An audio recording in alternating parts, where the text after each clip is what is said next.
আসসালামু আলাইকুম রহমতুল্লাহি ওয়া বারাকাতুহু। ফজরের পরে আল্লাহ রাসূল সাল্লাল্লাহু আলাইহি সাল্লাম যে আমলগুলা করতেন সহিহ হাদিস থেকে আপনাদেরকে শোনাবো। এই আমলগুলা করলে আপনার জীবনের সমস্ত গুনাহ খাতা মাফ হয়ে যাবে। সুবহানাল্লাহ। তো আসুন আমরা ফজরের পরে কি কি আমল করব আজকে আমরা জেনে নেই। প্রথমত হচ্ছে আমরা ফজরের নামাজ আদায় করার পরে আয়াতুল কুরসির সাথে সাথে পাঠ করে নেব।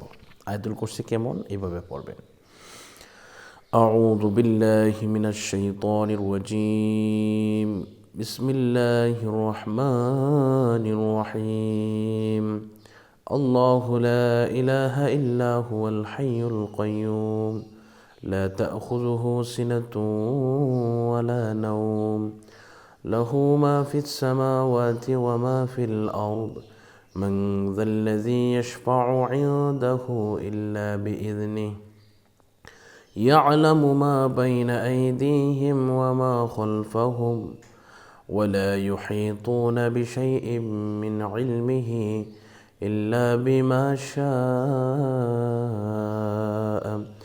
وسع كرسيه السماوات والأرض ولا يؤوده حفظهما وهو العلي العظيم। এই আমলটা করবেন একবারে নামাজ পড়ার সাথে সাথে। এরপরে কি পড়বেন? এরপরে 7 বার আস্তাগফিরুল্লাহ রাব্বি মিন কুল্লি যামবিন ওয়া আতুবু ইলাইহি লা হাওলা ওয়ালা কুওয়াতা ইল্লা বিল্লাহিল আলিয়্যিল আযীম। আল্লাহ রাসূল সাল্লাল্লাহু আলাইহি সাল্লাম বলে দিয়েছেন, কেউ যদি এই আমলটা 7 বার পাঠ করে, এই আস্তাগফিরুল্লাহ এই আমলটা 7 বার পাঠ করে, তাহলে আল্লাহ পাক রব্বুল আলামিন তার জিন্দিগির পেছনের সমস্ত সগীরা গুনাহ খাতা মাফ করে দেবেন। সুবহানাল্লাহ। 2টা গুনাহ ছাড়া, 1 নম্বর হচ্ছে আল্লাহর সাথে শিরকের গুনাহ, আর 2 নম্বর হচ্ছে যদি কেউ বান্দার হক ঠকিয়ে থাকে তাহলে সেই গুনাহ। এই 2 গুনাহ ছাড়া আল্লাহ পাক সব গুনাহ খাতা ক্ষমা করে দেন। আলহামদুলিল্লাহ, আলহামদুলিল্লাহ।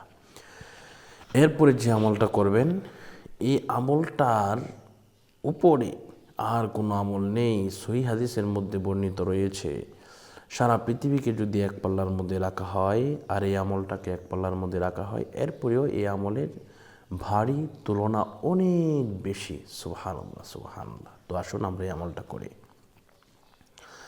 লা ইলাহা ইল্লাল্লাহ, লা ইলাহা ইল্লাল্লাহ। এই আমলটা কমপক্ষে 100 বার পড়বেন এবং দুরূদ শরীফ 100 বার পড়বেন। দুরূদ শরীফ যে কোনো দুরূদ শরীফ পড়া যাবে, যেমন সাল্লাল্লাহু আলাইহি ওয়াসাল্লাম, এটাও পড়া যাবে, তাহলেই হবে। তো আজকের মতো এই পর্যন্তই, বিদায় নিচ্ছি। সকলে ভালো থাকুন, সুস্থ থাকুন। আসসালামু আলাইকুম ওয়া রাহমাতুল্লাহি ওয়া বারাকাতুহু।